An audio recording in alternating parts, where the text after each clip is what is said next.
Single dad sent a flirty text to cold CEO by mistake. 5 minutes later, she was outside his house. Sometimes, life changes in the smallest moments. A single message. A wrong name. A mistake you wish you could pull back, but can't. And sometimes, kindness shows up when you least expect it, knocking on your door before your heart even knows it needs healing. This is one of those stories. A story about a tired single dad, a powerful CEO with a guarded heart, and one accidental text that turned into something neither of them saw coming.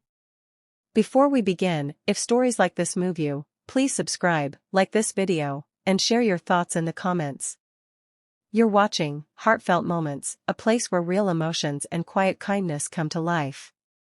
Ethan Miller never thought a single text could change his life. He was 34 years old, a single dad living in a small, rented house on the edge of a quiet Ohio neighborhood. His wife had passed away 3 years earlier after a sudden illness, leaving him to raise their 7-year-old daughter, Lily, on his own. Every day felt like a careful balancing act: school drop-offs, his job as a delivery dispatcher, homework, dinner, bedtime stories, and bills that never seemed to stop coming.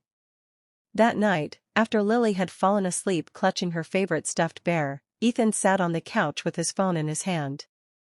He was exhausted, lonely, and missing adult conversation more than he liked to admit.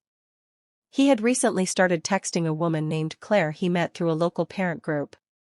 She was kind, funny, and for the first time in years, he felt a small spark of hope. He typed a message meant for her. "Long day, but I can't stop thinking about your smile. Wish I could steal 5 minutes with you tonight." He hit send, and froze. The name at the top of the screen wasn't Claire. It was C. Whitmore. Ethan's heart dropped straight into his stomach. Catherine Whitmore was not a single mom from a parent group. She was the CEO of Whitmore Logistics, the massive shipping company his workplace contracted with. She was known for being sharp, distant, and brutally professional. Employees whispered about her icy emails and no-nonsense attitude. Ethan had texted her once before, strictly for work-related updates.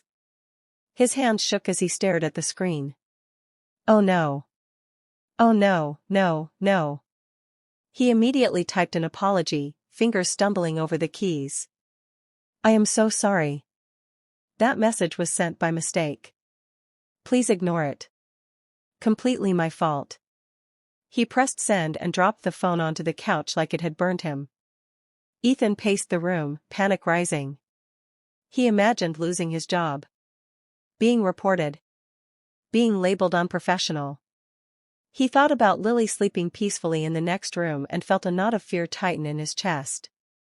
Across town, Catherine Whitmore sat alone in the back seat of her car. At 42, she had everything people admired: success, money, power. But kindness had not been something she'd experienced much of in her life. She had grown up learning to be tough, to never show weakness. Love had always felt temporary.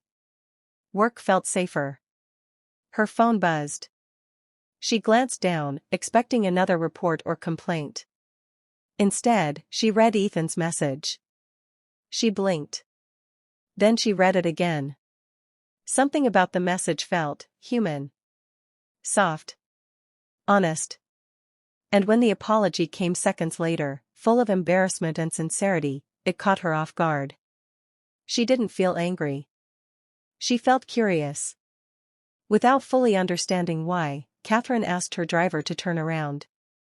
She pulled up Ethan's address from previous delivery records. It was nearby.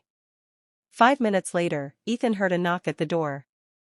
His heart nearly stopped. It was late. No one ever came by unannounced. Slowly, cautiously, he opened the door. A sleek black car sat at the curb. And standing on his porch was Catherine Whitmore. In person, she looked exactly as people described: polished, composed, intimidating. But there was something else in her eyes. Something softer. "I'm sorry," Ethan said immediately, his voice shaking. "I didn't mean to." She raised a hand gently. "I know," she said. "I figured it was a mistake." He swallowed hard. I understand if there are consequences. I just want you to know I respect my job. And you. Catherine looked past him, into the house. She noticed the small shoes by the door. The crayon drawings taped to the wall. The quiet hum of a baby monitor. You have a child, she said. My daughter, Ethan replied. Lily. She's asleep. Something shifted. For the first time in years, Catherine wasn't standing in a boardroom or defending a contract. She was standing in front of a man doing his best to survive and care for someone he loved. I didn't come here to fire you, she said quietly. I came because your message reminded me that people are more than emails and deadlines.